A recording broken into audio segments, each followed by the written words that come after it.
So I'll be doing plantar flexion and dorsiflexion for the ankle.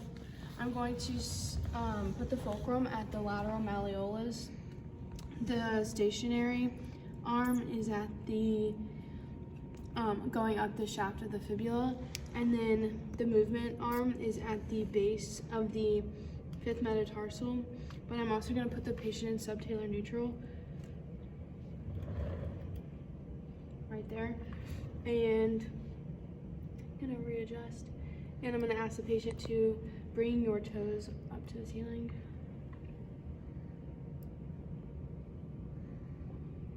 The patient had about 10 degrees of dorsiflexion. This is within the normal limits. Normal limits would be 0 to 20, and the infield is firm. So now I'll be doing plantar flexion. I'm going to place the goniometer in the same position as I had it for dorsiflexion. Also going to put the patient in subtalar neutral, holding them there. Adjust the goniometer, and I'm going to ask the patient to press down like they're pressing the gas pedal as far as they can. And the patient had about 40 degrees of dorsiflexion, plantar flexion, my bad. And normal ranges would be 0 to 50, and the infield would be firm. Okay. I will now be doing rear foot inversion eversion. I'm going to place the fulcrum at the calcaneus, the stationary arm of the Achilles tendon, and then the movement arm is straight down in line with the fulcrum and the stationary arm. I'm going to put the patient into subtalar neutral, and then I'm going to ask the patient to invert their foot. She has about 15 degrees of inversion, and this would be within normal limits. Range of motion would be 0 to 20 degrees. Now I'm going to be doing eversion, the fulcrum. I'm now going to be doing rear foot eversion, and I'm going to place the goniometer in the same position as I had it for inversion. So I'm going to line it up. I'm also going to place the patient into subtalar neutral, and then ask the patient to evert their foot. And she had about 10 degrees of eversion. This is within normal limits. The ranges would be 0 to 10. The infields for both of these are firm. All right, so for forefoot eversion, to bring the foot like this, you're gonna put the fulcrum on the talus, on the dome of the talus. The stationary arm is gonna be going up the tibia, and the movement arm is going to be going along the second metatarsal. And they're going to invert your foot.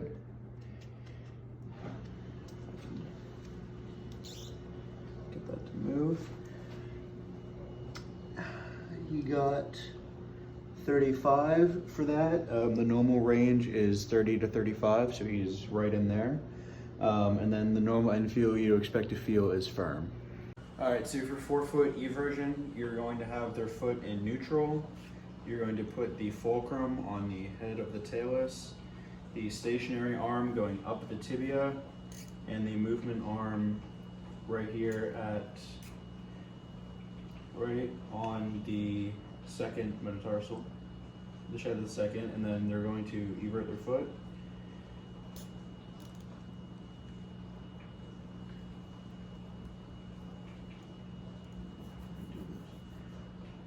And he got 15 degrees, and the normal would be 10 to 15. And the infield would either be hard if it's the calcaneus and the talus contacting, or it could also be firm if you have a tight joint capsule and like the ligaments and stuff are holding it.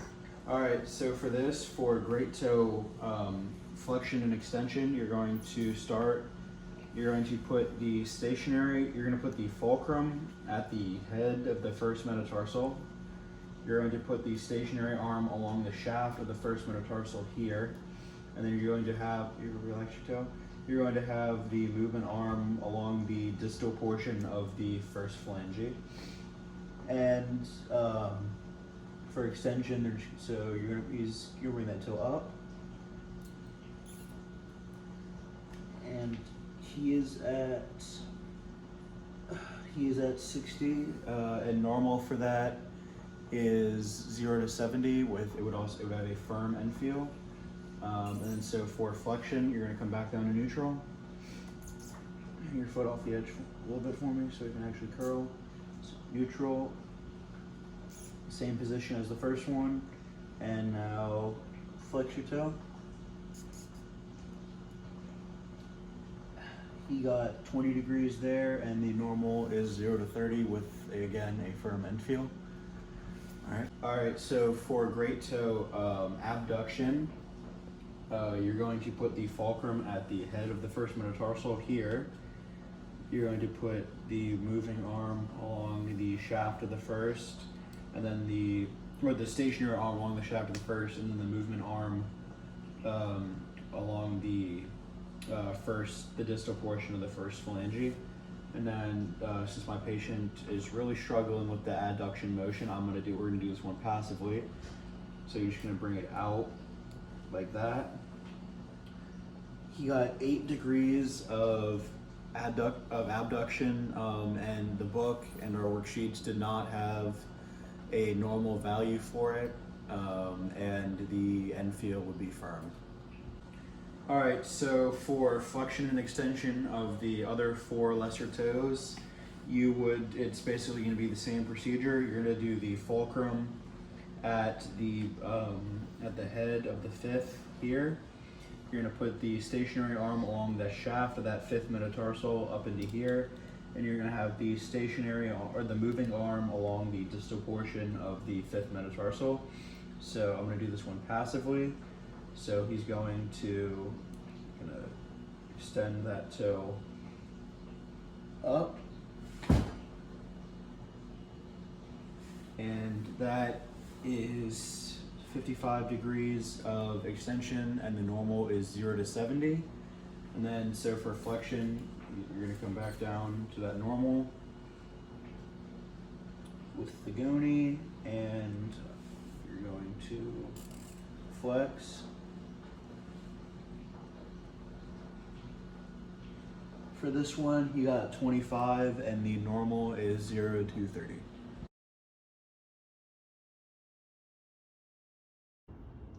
Today I'll be measuring shoulder flexion. Normal shoulder flexion is going to be between 165 degrees and 180 degrees with a end field of firm. To test this, you're going to place your fulcrum at the greater tubercle of the humerus, and your baseline or your stationary arm is going to be parallel to the table or ground. You're going to instruct the patient to flex their arm until the end field. Again, baseline, greater tubercle, and you're going to measure. This patient has a range of 165, which is within the normal limits. I'll be doing shoulder extension. The normal range for shoulder extension is going to be between 50 degrees and 60 degrees with an end field of firm. To test it, your fulcrum is going to go over the greater tubercle of the humerus. Your stationary arm is going to be parallel to the table or floor, and your movement arm is going to follow the shaft of the humerus. I'm going to instruct the patient to straighten their arm and then extend.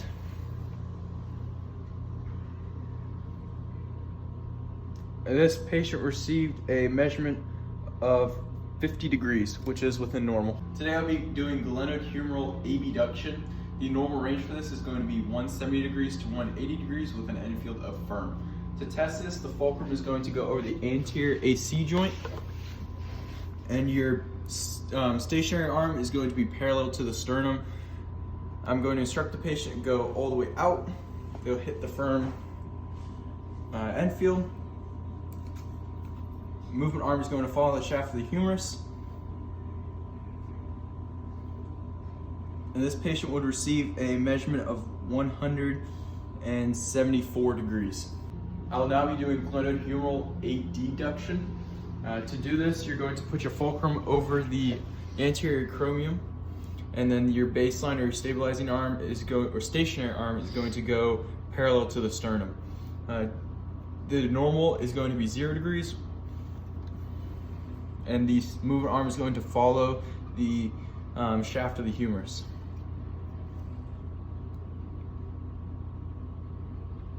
This patient would receive a measurement of 1 degree. Today I'm going to be doing horizontal abduction and horizontal adduction. There is no noted normal range for either or, as well as no noted end field, although I believe that the end field will be firm for both. The normal is not noted within any of the literature. To perform this test, you're going to place your fulcrum over the top part of the AC joint, and the stabilizing arm is going to be parallel with the patient this way. The patient's going to hold their arm straight out in front to do abduction. The patient is then going to bring their arm out as far as they can. And the normal for this, following the shaft of the humerus for this movement arm, is going to be 110 degrees. And now the patient is going to bring their arm across in front of their body. Again, stationary arm, movement arm follows the shaft of the humerus. And this patient will receive a measurement of 46 degrees. Today I'll be doing internal and external rotation of the shoulder. To test this, you're going to place the patient in this position. The fulcrum is going to go over the olecranon process of the elbow, and the baseline arm is going to be perpendicular to the ground. Okay. To test internal rotation, the normal is going to be 70 to 90 degrees.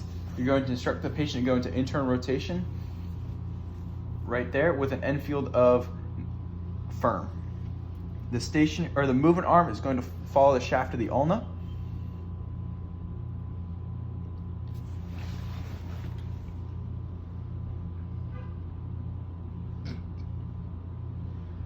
And this patient will receive a measurement of 90 degrees, which is within normal. Just calm down.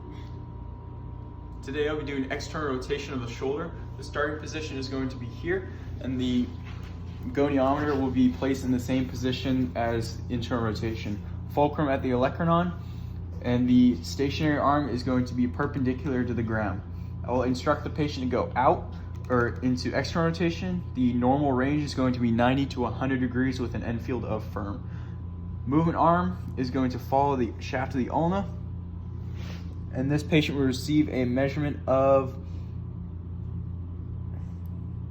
100 degrees.